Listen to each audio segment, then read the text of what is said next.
Un tout petit village, pas plus grand qu'un mouchoir de poche. Un tout petit village qui s'anime quand la fête approche. Pour vivre qu'il fait bon, on laisse fourche, pelle et pioche. Pour venir en jouer, voir tous les gens défiler. Une place dans un petit village. Effervescence. On se prépare, on s'affaire. Le défilé va bientôt commencer. Odette, elle regarde. Elle est sur la place principale, là où tout doit démarrer.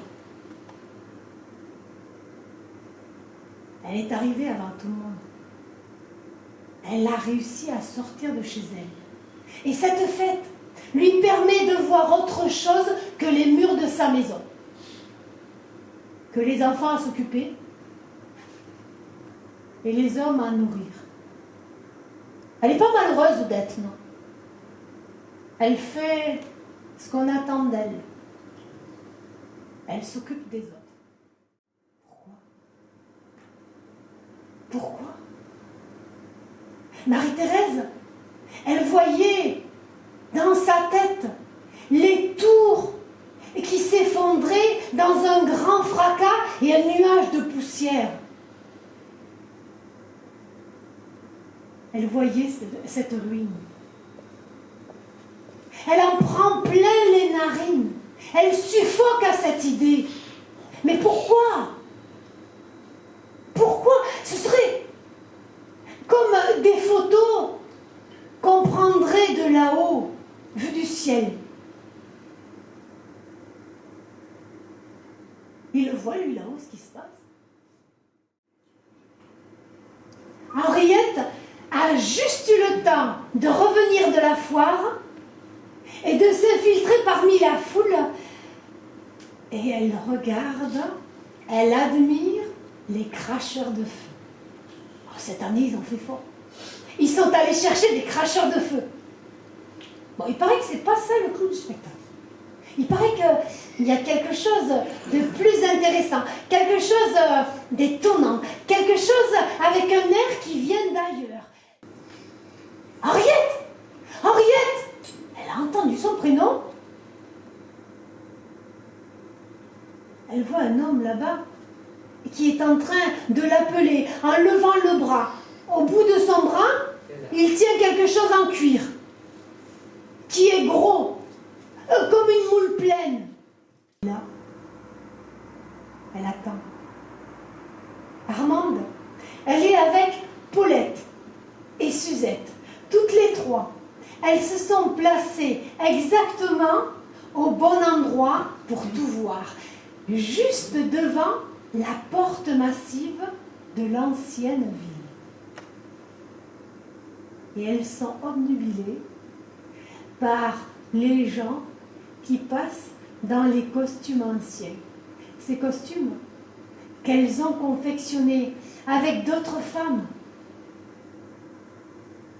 Hé, 2000 personnes, a dit Armande. Quoi 2000 personnes? Il y a 2000 personnes là cette année dans le défilé. Bah, comment tu le sais? Bah, c'est facile. J'ai compté les pieds, j'ai divisé par 2. Parce que ces costumes, ils ont un nom. Ils ont un visage. Ils ont des mains. Et sa main, Paulette la pose délicatement sur la poche de sa blouse. Elle est là, dans la poche, sa paire de ciseaux. On voyait l'être, l'esprit de la vieillesse, sortir du cortège et aller dans le public. Jean-Pierre, il était là. Il regardait. Il lui tardait qu'une chose, c'était de retourner chez lui pour terminer ce qu'il avait crayonné et le mettre en couleur, pour pouvoir l'afficher. Jamais il n'aurait pensé voir une chose pareille.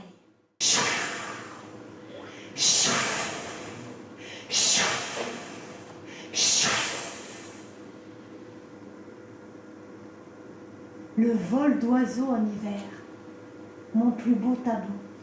Celui qui me fait planer, celui qui me fait m'envoler. Tu sais, Jean-Pierre, que pour ce tableau, j'ai mis beaucoup d'eau dessus, au risque de trouer la toile, au risque de la faire gondoler, juste pour que les couleurs soient plus moelleuses, qu'elles soient plus douces. Odette Jeannette, quand elle a vu le collier dans les mains de sa sœur, elle a été toute retournée. Elle à qui on avait dit de ne pas parler à ces gens-là, que c'était les ennemis, que c'était des bêtes qui étaient cruelles, que c'était des nazis.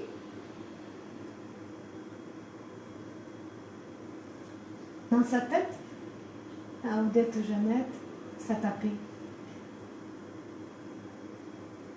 Mais alors, ils sont capables de donner, ils sont capables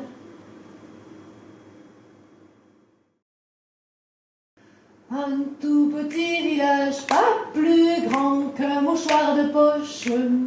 Un tout petit village qui s'anime quand la fête approche. Pour vivre qu'il fait bon, on laisse fourche, pelle et pioche. Pour venir en jouer, voir